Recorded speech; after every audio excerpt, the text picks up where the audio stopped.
morning, folks. This is your Peachy update from the 20th. As I record this, Gordon Sonderland is giving his opening statement. I've read the entire document, and I'm going to have some commentary on that document. But first, I want you to listen to this. Now, gentlemen, there's been a lot of talk about a lot of people, and we're going to have to pick up the pace here because these are like short periods of time that we have now for this portions of questions. A lot of people talking about their perceptions, their beliefs, their feelings even, what they heard, and their understandings and their thoughts. Ambassador Taylor, Mr. Kent, Ambassador Yovanovitch, and Lieutenant Colonel Vendeman all had conversations with each other and with other people and all had a whole bunch of hearsay.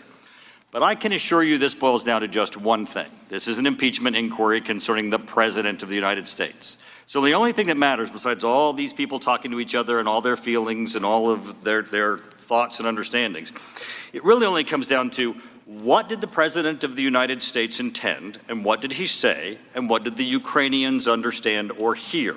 Ambassador Volker, you're one of the first people that we've had in these open public testimony that's had conversations with both. So I get to ask you, you had a meeting with the President of the United States, and you believe that the policy issues that he raised concerning Ukraine were valid, correct? Yes. Did the President of the United States ever say to you that he was not going to allow aid for the United States to go to the Ukraine unless there were investigations into Burisma, the Bidens, or the 2016 elections? No, he did not.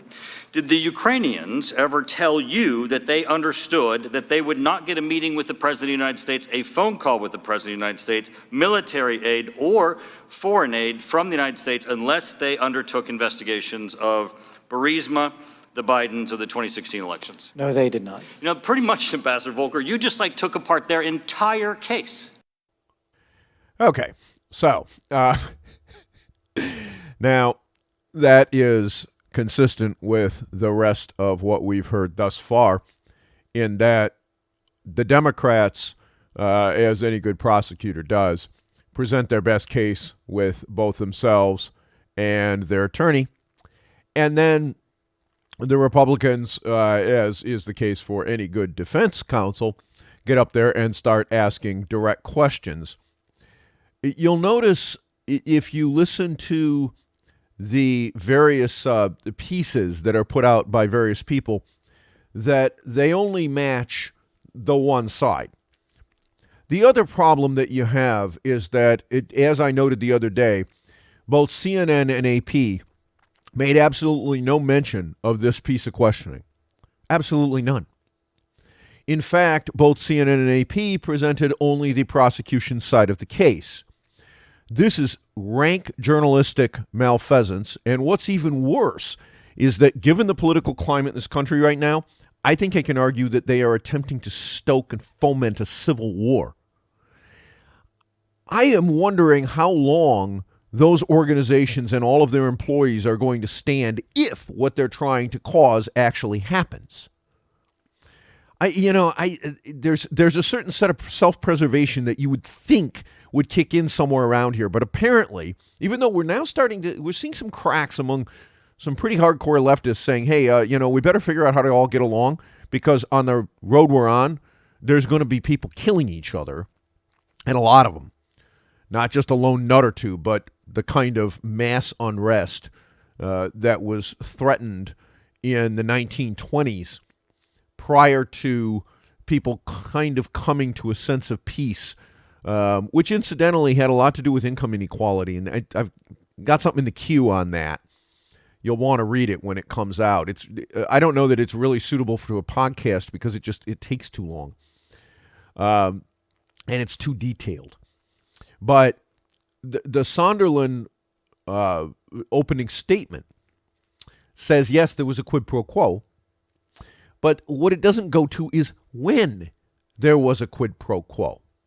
Okay? So here is the point, and this is the important piece of context, and in the context of trying to impeach a president for bribery or extortion, which is precisely what the Democrats are trying to do, you have to ask the following question. Was the request at the time it was made tied to an action that would come if the request was fulfilled. That's all. You cannot make the argument that the president was extorting Zelensky on the call unless Zelensky knew that if he didn't do it, he wouldn't get the aid. And we already have documentary proof that the Ukrainians did not know that. And in fact, Sonderland and his written testimony, which he has amended several times apparently from his deposition, says specifically that the questions started coming and the knowledge that this aid was being held started coming on the other side well after the call. Well, whether or not there was a quid pro quo is in the context of the event. It's not in the context of what was done later on.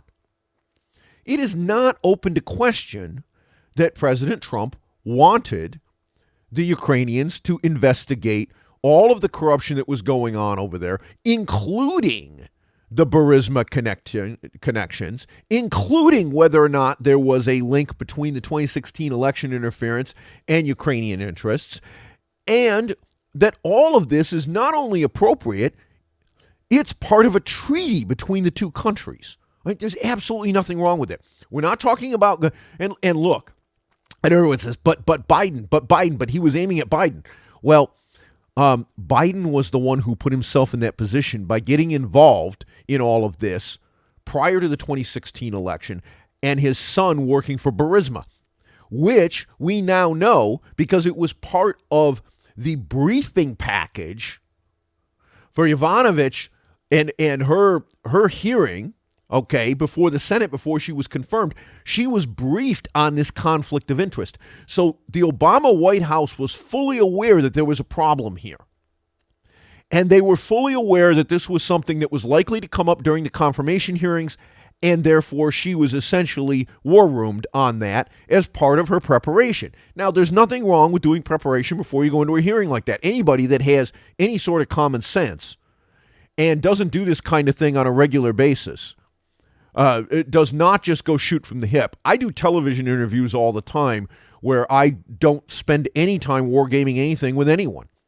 And one of the things that I've always thought has made my appearances interesting is that I'm perfectly willing to show up in a TV interview dead cold. You can call me when I'm traveling somewhere, and if I've got a suit with me, I'll show up at the nearest uplink facility and just go ahead and do it. And I'd like to know the basic subject matter that you'd like to talk about so I could do a little background research. But in terms of having some group of people that war game with me, I'd forget it. I don't know. Now, does this mean that you're going to get exactly what I think without any game playing? Well, yeah, I think that's kind of the whole point of giving the interview, right, and asking me to show up. If you want me to essentially put on a scripted play, which is what people do for Senate testimony and Senate confirmation hearings, well, you go ahead and you do that. But, that I am trying to provide information and context and my view on things when I appear in these sorts of venues. I'm not there trying to advance political agenda because I don't work for a political party. And secondly, listen, why don't we just have all kinds of bubbleheads with big tits and skimpy bathing suits show up if the point is to start a spectacle and try to win on the basis of what appears to be sexy. And that would get the guys. It would probably piss the gals off. So we'll have the Chippendales show up for the other side because, hey, listen, women vote too, right? That's not what we're supposed to be doing here. I think I'm sure that we'll have 45 minutes of the Democrats and their attorney basically trying to drill into this, but they're going to ignore the timeline. Okay, I'll make that prediction. I'm going to watch the entire hearing. All Sonderland is doing right now is reciting his opening statement, so I'm not taking anything from my paying attention to this. But what I can tell you is that every single witness that has come before this panel so far has been asked directly by the Republican side of the aisle during their questioning whether or not there was anything that would be considered extortion, bribery, or for that matter, any criminal activity of any kind, which has been asked a couple of times.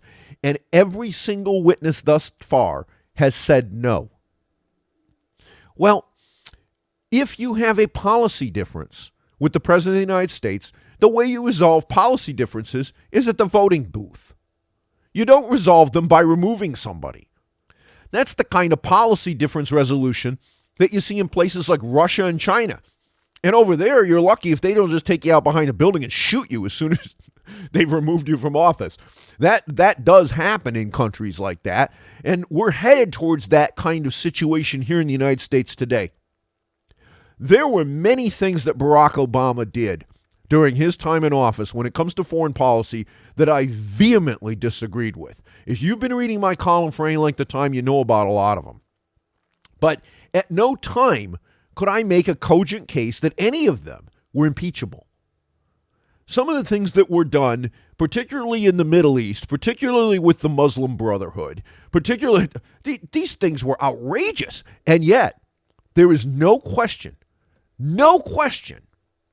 that in his position as President of the United States, elected by the American people, whether that was an intelligent thing for the American people to do or not, doesn't matter. Unless he crosses a criminal line in his conduct, or it is so egregious that a supermajority of the states, because that's what impeachment requires, is a removal vote in the Senate and a supermajority. Unless you get there, you can't reverse the outcome of the election. It's just not there, folks. And by the way, we now have Fiona Hill in the middle of this opening statement trolling Sonderland while he's reading his opening statement. Now, I don't know. We're going to see exactly what happens here. This is going to get rather interesting. And by the way, I want to point something else out too. For those of you that are running around screaming that there's something improper about Sonderland being the ambassador, number one, he was appointed. Number two, it is extraordinarily common for ambassadorships to be given to people on the basis of their political affiliation and their bundling for the party in question.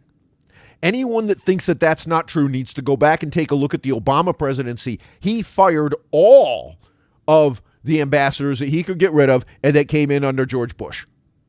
Literally on the day of his inauguration, every one of them was terminated and had to be out of their offices. You can go back and look at this. It's a fact. So don't give me this nonsense about there being something wrong about Sonderland being a big campaign bundler and putting money into the RNC and political victory funds or whatever. Okay, and not only is that not uncommon, it is absolutely bone standard in Washington D.C. on both sides of the aisle and has been for 30 years. I'm not saying I like this, because I think it's a crappy system, but it's a system we have, and it's used by both sides of the aisle equally. Trump is neither the first, he is currently the last to do it simply because he happens to be the sitting president at the present time. But Barack Obama did the same damn thing, as did George Bush, as did Bill Clinton, as did, come on, guys. This is like the outrage that I am seeing on Twitter this morning and in other places is just crazy. All right. So let's see what Sonderland has to say when the Democrats get their turn, because I suspect that one of the first questions, or one of the better ones, is going to be simply timeline.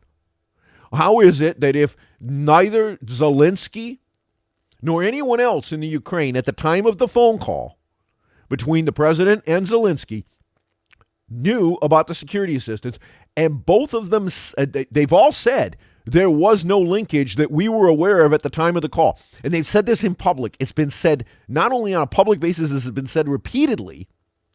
How can you have an extortion, an act of extortion, an act of bribery, or what Sonderland is now calling a quid pro quo? What he understood a month or 2 months later, sitting in a bar, sitting in a cafe having lunch, doesn't mean anything. All it means something is what happened at the time. And that's the reality of it. Does the president have the right to make those kinds of decisions? Well, under our Constitution, yes, he does. He also has the right to make the decision to send people through whatever channels he wants to negotiate with whatever he wants. Do I think Rudy Giuliani is what he did there was crazy? Yeah, crazy maybe. Impeachable? No. And that's the bottom line here, folks. That's all there is. So I will be up with tomorrow with something on Sonderland, I'm sure, because that's going to be interesting. And then the afternoon testimony as well. But what I see so far is a guy that's looking to save his own skin, because it appears that he has been obstructed in getting his documentary information, but he's also been less than completely clean. And look, these are political people who got into their seats because they brought money into the RNC. Well, welcome to politics in Washington, and welcome to how ambassadorships have been done, which are normally sleepy little positions where not a whole blankety-blank lot goes on for the last 30-plus years. That's just the way it is, folks. So have a good one, and I'll be with you tomorrow.